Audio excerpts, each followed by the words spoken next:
ಸಿದ್ದರಾಮಯ್ಯನವರ ವಿಷಯ ಕೂಡ ಬಂತು. ಏಕಾಏಕಿ ಟಿಪ್ಪು ಜಯಂತಿ ಮಾಡ್ತೀವಿ ಅಂತ ಹೊರಟುಬಿಟ್ರು ಅವರು.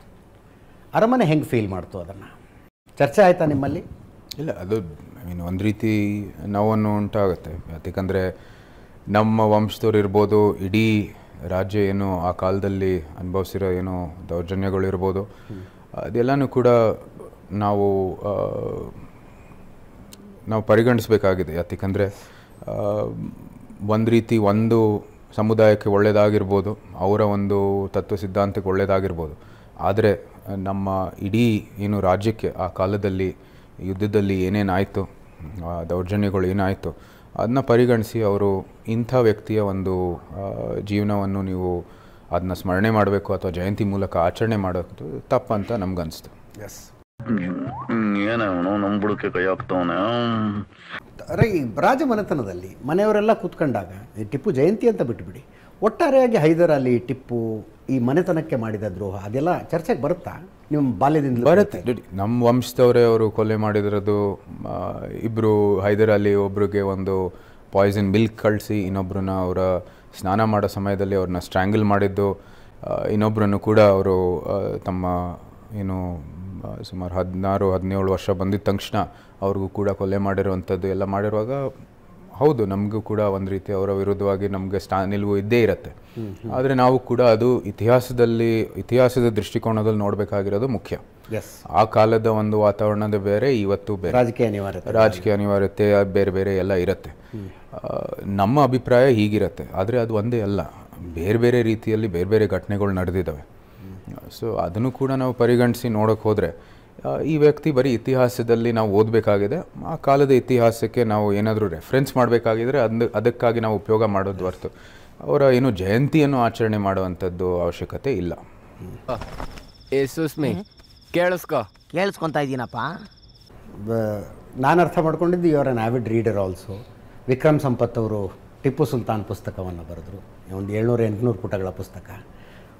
ತಿರುವು ಹಾಕಿದ್ರ ಪುಸ್ತಕವನ್ನು. Do you agree? ಹಾಕಿದೆ, ಅವರು ಮುಂಚೆನೇ ಕಳಿಸಿದ್ರು ನಮಗೆ. ನಾವು ಸಹ ಅದಕ್ಕೆ ಒಂದು ಏನು ಬ್ಲರ್ಬನ್ನು ಕೊಟ್ಟಿದ್ವಿ, ನಮ್ಮ ಹೇಳಿಕೆಯನ್ನು ಕೊಟ್ಟಿದ್ವಿ. ಅವರೇನು ಅದೇನು ಒಪ್ಪಿಗೆ ಅಂತ ಏನಿಲ್ಲ ಅದರಲ್ಲಿ, ಅದು ಇತಿಹಾಸ ಅಷ್ಟೇ. ಅಲ್ಲ, ಆ ಪುಸ್ತಕದಲ್ಲಿ ಸತ್ಯ ಬಂದಿದೆ ಅಂತ ಅನ್ಸುತ್ತಾ? ಸತ್ಯ ಬರೋದಕ್ಕೆ ನಾವು ಒಂದು ಪ್ರಕ್ರಿಯೆ ಇದೆಯಲ್ಲ, ರೆಫರೆನ್ಸ್ಗಳು ಕೊಡಬೇಕು. ನಮ್ಮ ಪ್ರಕ್ರಿಯೆ ಅಂತೆ ನೀವು ಅನೇಕ ಮೂಲ ಸೋರ್ಸ್ಗಳಿದ್ದಾವೆ, ಅದಕ್ಕೂ ಕೂಡ ನೀವು ರೆಫರೆನ್ಸ್ ಕೊಡಬೇಕಾಗಿದೆ. ಅದೆಲ್ಲಕ್ಕೂ ಕೂಡ ಅವರು ರೆಫರೆನ್ಸ್ ಕೊಟ್ಟಿದ್ದಾರೆ. ಬ್ರಿಟಿಷ್ ಆರ್ಕೈವ್ಸ್ ಇರ್ಬೋದು, ನಮ್ಮದೇ ಆದ ಆರ್ಕೈವ್ಸ್ ಇರ್ಬೋದು, ನ್ಯಾಷನಲ್ ಆರ್ಕೈವ್ಸ್ ಇರ್ಬೋದು, ಮತ್ತು ಇಲ್ಲೇ ಅವರು ಪ್ರವಾಸ ಮಾಡಿದ ನಂತರ ಕೆಲವು ಅವ್ರಿಗೆ ಸ್ಥಳೀಯರಿಗೆ ಎಲ್ಲರಿಗೂ ಕೂಡ ಫೋಕ್ಲೋರಲ್ಲಿರುವಂಥದ್ದು ಏನೇನು ಕಥೆಗಳಿದ್ದಾವೆ ಅದನ್ನು ಸಹ ದಾಖಲೆ ಮಾಡಿದ್ದಾರೆ, ರೀಡರ್ಗೆ ಬಿಟ್ಟಿದ್ದಾರೆ. ನಾವು ಸಹ ಅದೇ ಒಂದು ಮಾರ್ಗದಲ್ಲಿ ಹೋಗ್ತಾ ಇದ್ದೀವಿ. ನಾವು ಏನು ಇತಿಹಾಸ ಇದೆ ನಿಮ್ಮ ಮುಂದೆ ನಾವು ಮಂಡಿಸ್ತೀವಿ, ನೀವು ತೀರ್ಮಾನ ಮಾಡಬೇಕಾಗಿದೆ ಸರಿಯಾದ ವ್ಯಕ್ತಿನ ಅವರ ಜಯಂತಿಯನ್ನು ಆಚರಣೆ ಮಾಡೋಕ್ಕೋ ಇಲ್ವೋ ಅಂತ. ಟಿಪ್ಪುನಿಂದ ಮಂಡ್ಯದ ಅಯ್ಯಂಗಾರರಿಗೆ ಏನಾಯಿತು, ಕೊಡವರಿಗೆ ಏನಾಯಿತು, ಮಂಗಳೂರಿನಲ್ಲಿ ಕ್ರಿಶ್ಚಿಯನ್ರಿಗೆ ಏನಾಯಿತು, ಅದೆಲ್ಲವನ್ನು ನಾವು ಓದ್ಕೊಂಡು ಬೆಳೆದಿದ್ದೀವಿ. ಜೊತೆಗೆ ಒಡೆಯರ್ ಮನೆತನಕ್ಕೆ ಏನಾಯಿತು ಅನ್ನೋದ್ರ ಬಗ್ಗೆ ಮನೆತನದ ಸದಸ್ಯನಾಗಿ ಒಂದು ಸಂಕ್ಷಿಪ್ತವಾಗಿ ಅದನ್ನು ನಮ್ಮ ವೀಕ್ಷಕರಿಗೆ ತಾವು ಹೇಳಬೇಕು ಅನ್ನೋದು ನಮ್ಮ ಬಯಕೆ. ಹೈದರ್ ಮತ್ತು ಟಿಪ್ಪು ನಿಮ್ಮ ಕುಟುಂಬದವ್ರ ಜೊತೆಗೆ ಏನೇನು ಮಾಡಿದ್ರು? ಹೈದರ್ ಅಲಿ ಅವರು ಇಲ್ಲಿ ಅವರ ತಂದೆ ನಮ್ಮ ಮೈಸೂರು ಸೇನೆಯಲ್ಲಿ ಒಬ್ಬ ಯೋಧ ಆಗಿದ್ದ, ಮರ್ಷನರಿ ಆಗಿದ್ದ. ಅವರು ತೀರೋಗಿದ ನಂತರ ಯುದ್ಧದಲ್ಲೇ ತೀರೋದ್ರು. ಇವರು ಹೈದರು ಮತ್ತು ಅವರ ಏನು ಸಹೋದರ ಇದ್ದರು, ಅವ್ರನ್ನ ಒಂದು ರೀತಿ ಟಾರ್ಚರ್ ಮಾಡಿದ್ರು. ಯಾಕಂದರೆ ಎಕ್ಸ್ಟ್ರಾಕ್ಟ್ ಮಾಡೋಕ್ಕೆ, ದುಡ್ಡು ಎಕ್ಸ್ಟ್ರಾಕ್ಟ್ ಮಾಡೋಕ್ಕೆ ಸಾಲ ತೊಗೊಂಡಿದ್ರು ಅವರು ತಂದೆಯವರು. ಅದಕ್ಕಾಗಿ ಆ ಹಣವನ್ನು ಎಕ್ಸ್ಟ್ರಾಕ್ಟ್ ಮಾಡೋದಕ್ಕೆ ಅವರಿಗೆ ಒಂದು ರೀತಿಯ ಹುಡುಗರನ್ನ ಟಾರ್ಚರ್ ಮಾಡಿದರು. ಅದಕ್ಕಾಗಿ ಅವರ ತಾಯಿ ಹೈದರ್ ಅಲಿ ಅವರ ತಾಯಿ ಅಂದಿನ ಇಮ್ಮಡಿ ಕೃಷ್ಣ ಜೋಡಿಯರ್ ಅವರು ಅವ್ರಿಗೆ ಪತ್ರವನ್ನು ಬರೀತಾರೆ. ಅವ್ರಿಗೂ ಭೇಟಿ ಆಗ್ತಾರೆ ಶ್ರೀರಂಗಪಟ್ಟಣದಲ್ಲಿ, ಇಂಥ ಒಂದು ಘಟನೆ ನಡೀತಾ ಇದೆ, ನಮ್ಮ ಹುಡುಗರನ್ನ ನೀವು ಸಹಾಯ ಮಾಡಬೇಕು ಅಂತ. ಅವ್ರು ಸಹಾಯ ಮಾಡ್ತಾರೆ. ಏನು ಸಾಲ ಇದೆ ಅದನ್ನು ಕೂಡ ಅವ್ರಿಗೆ ಹಣವನ್ನು ಕೊಟ್ಟು ನಂತರ ಆ ಹುಡುಗರಿಗೂ ಹೇಳ್ತಾರೆ, ಇವರು ದೊಡ್ಡವರಾದ ತಕ್ಷಣ ಅವ್ರಿಗೆ ಏನು ಸಾಮರ್ಥ್ಯ ಇದೆ, ನಮ್ಮ ಏನು ಸೇನೆ ಇದೆ ಅವ್ರಿಗಲ್ಲಿ ತರಬೇತಿ ಕೊಟ್ಟು ಸೇನೆಗೂ ಕೂಡ ಸೇರಿಸ್ತೀನಿ ಅಂತಲೂ ಕೂಡ ಅವ್ರಿಗೆ ಒಂದು ಸೇವೆಯನ್ನು ಮಾಡ್ತಾರೆ. ಯಾರು ಮಾಡೋಕ್ಕೆ ಸಾಧ್ಯ ಆಗಲ್ಲ. ಅದಾಗಿದ ನಂತರ ಹೈದರ್ ಅವರು ಅವ್ರದ್ದೇ ಆದ ಒಂದು ವರ್ಚಸ್ ಇರ್ಬೋದು, ಅವ್ರದ್ದೇ ಆದ ಒಂದು ಪ್ರತಿಭೆ ಇರ್ಬೋದು, ಅವರು ಬೆಳೀತಾರೆ. ಇಲ್ಲಿ ನಮ್ಮ ದೇವನಹಳ್ಳಿ ಫೋರ್ಟು, ಅದು ಯಾವ ಸಮಯದಲ್ಲಿ ಮರಾಠರಿಗೆ ಅವರು ಅದನ್ನ ಕ್ಯಾಪ್ಚರ್ ಮಾಡ್ತಾರೆ. ಆವಾಗ ಭಾಳ ಒಂದು ವಿಶೇಷವಾದ ಒಂದು ಪಾತ್ರವನ್ನು ಹೊಂದಿರ್ತಾರೆ. ಅವರೇ ಆ ಫೋರ್ಟನ್ನು ಇದು ಏನು ಆ ಲೈನ್ಸನ್ನು ಎತ್ತಾರೆ, ಅದ್ರ ಮೇಲೆ ಹೋಗಿ ಅವರು ಆ ದೇವನಹಳ್ಳಿ ಫೋರ್ಟನ್ ಮೇಲೆ ವಿಜೇತರಾಗಿ. ಕಾರಣ ಅಂದರೆ ಹೈದರು ಮತ್ತು ಇನ್ನೊಬ್ಬರು ರಾಜ್ಪೂತಿನ ಸೋಲ್ಜರನ್ನು ಕೂಡ. ಸೊ ಅದಕ್ಕಾಗಿ ಆವತ್ತಿನ ಕಿಳ್ಳೆದಾರರು ಬೆಂಗಳೂರು ಫೋರ್ಟು ಕಟ್ಟಿ ಗೋಪಾಲ್ ರಾಜರ್ಸ್ ಅಂತ ಅವರು ಅಂದಿನ ದಲವಾಯಿಗೆ ಬರೀತಾರೆ, ಈ ಹುಡುಗದಲ್ಲಿ ಏನು ವಾರ್ ಸಾಮರ್ಥ್ಯ ಇದೆ, ಇದು ಮತ್ತು ಯುದ್ಧದಲ್ಲಿ ಭಾಳ ತಿಳುವಳಿಕೆ ಇದೆ, ಏನು ಅವನು ಈವನ್ ದೋ ಈಸ್ ಇಲಿಟ್ರೇಟ್, ಭಾಳ ಸಾಮರ್ಥ್ಯ ಇದೆ ಅಂತ ಹೇಳ್ತಾರೆ. ಸೊ ಕಳಿಸ್ತಾರೆ, ಶ್ರೀರಂಗಪಟ್ಟಣಕ್ಕೆ ಬರ್ತಾರೆ. ಅದೇ ಆದ ಅವ್ರದ್ದು ಒಂದು ಪ್ರತಿಭೆ ಇದೆ, ಒಂದಷ್ಟು ಡೆಸ್ಟಿನೀಸ್ ಚೈಲ್ಡ್ ಅಂತಲೂ ಹೇಳ್ತಾರೆ. ಎಲ್ಲ ರೀತಿಯ ವಾತಾವರಣ ಅವ್ರ ಪರವಾಗಿ ಸೃಷ್ಟಿಯಾಗುತ್ತೆ.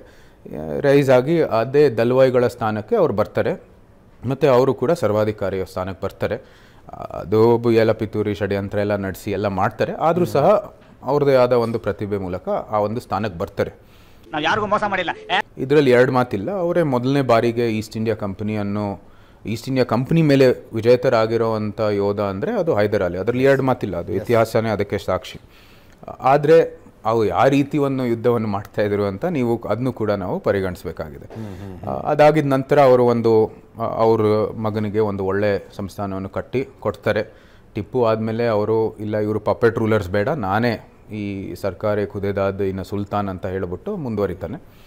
ಆ ಸಮಯದಲ್ಲಿ ಒಂದು ರೀತಿ ತಂದೆ ಕೊಟ್ಟಿರೋ ಎಲ್ಲ ಆಸ್ತಿನೂ ಕೂಡ ಒಂದೊಂದಾಗಿ ಹಿ ಲೂಸ್ ಇಟ್ ಟು ಹಿಸ್ ಮಿಸ್ಕ್ಯಾಲ್ಕ್ಯುಲೇಷನ್ಸ್. ಮನೆತನಕ್ಕೆ ಏನು ಮಾಡಿದ್ರು? ರಾಜಮನೆತನಕ್ಕೆ ಮಧ್ಯದಲ್ಲಿ ಅವರು ನಡೆದ ಕಗ್ಗೊಲೆಗಳು, ಅದು ನಂಜರಾಜ್ ಒಡೆಯರ್ಗೆ ಅವರು ತಮ್ಮ ಬಾಲ್ಯದ ವಯಸ್ಸಲ್ಲಿ ಅವರು ಪಪೆಟ್ ರೂಲರಾಗಿ ಇಟ್ಕೊಂಡಿದ್ರು. ನಂತರ ಅವರು ಒಂದು ಸ್ವಲ್ಪ 16 ವರ್ಷ ಸಮಯಕ್ಕೆ ಬಂದಿದ್ದ ನಂತರ ಅವರು ಸಹ ಒಂದು ರೀತಿ ಅಸರ್ಟಿವ್ ಆಗಿದ್ರು. ಆ ಒಂದು ಸಮಯದಲ್ಲಿ ಅವರು ಕೂಡ ಈ ಥರ ಇರಬೇಕು ಅಂತ ಪ್ರತಿಪಾದಿಸುವಂಥದ್ದು ಸಮಯದಲ್ಲಿ ಇವರು ಸರಿ ಇಲ್ಲ ಅಂತ ಒಂದು ಪಾಯ್ಸನ್ ಕಪ್ ಆಫ್ ಮಿಲ್ಕ್ ರಾತ್ರಿ ಬರುತ್ತೆ, ಅದು ಕುಡಿತಾರೆ. ಬೆಳಗ್ಗೆ ಮಹಾರಾಜರು ತೀರೋಗಿದ್ದಾರೆ. ನಂತರ ಚಾಮರಾಜ ಒಡೆಯರ್ ಅವರು, 8ನೇ ಚಾಮರಾಜ ಒಡೆಯರ್ ಅವರು ಕೂಡ ಇದೇ ರೀತಿ ಅವರು ಒಂದು ಸ್ವಲ್ಪ ವಯಸ್ಸಿಗೆ ಬಂದಿದ್ದ ನಂತರ ಅವರು ಸ್ನಾನ ಮಾಡೋ ಸಮಯದಲ್ಲಿ ಅವರ ರೆಸ್ಲರ್ಸ್ ಏನಿದ್ದಾರೆ ಅವ್ರನ್ನ ಕಳಿಸ್ಬಿಟ್ಟು ಅಲ್ಲೇ ಸ್ಟ್ರ್ಯಾಂಗಲ್ ಮಾಡ್ತಾರೆ.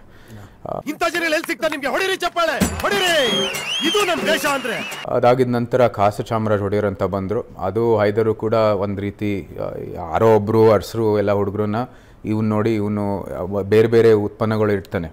ಒಂದು ಕಡೆ ಕತ್ತಿ ಇಡ್ತಾನೆ, ಒಂದು ಕಡೆ ಹಣ್ಣು, ಒಂದು ಕಡೆ ಸ್ವೀಟ್ಸು ಎಲ್ಲನೂ. ಈ ಹುಡುಗ ಹೋಗ್ಬಿಟ್ಟು ಆ ಕತ್ತಿ ಎತ್ಕೋತಾನೆ. ಅದಕ್ಕೆ ಇವನು ಒಳ್ಳೆಯ ಯೋಧ ಅಂತ ಒಂದು ಫಾರ್ಸ್ ಥರ ಮಾಡಿಬಿಟ್ಟು ಇವನೇ ರಾಜರು ಅಂತ ಹೇಳ್ಬಿಟ್ಟು ಮುಂದುವರಿತಾನೆ. No comments.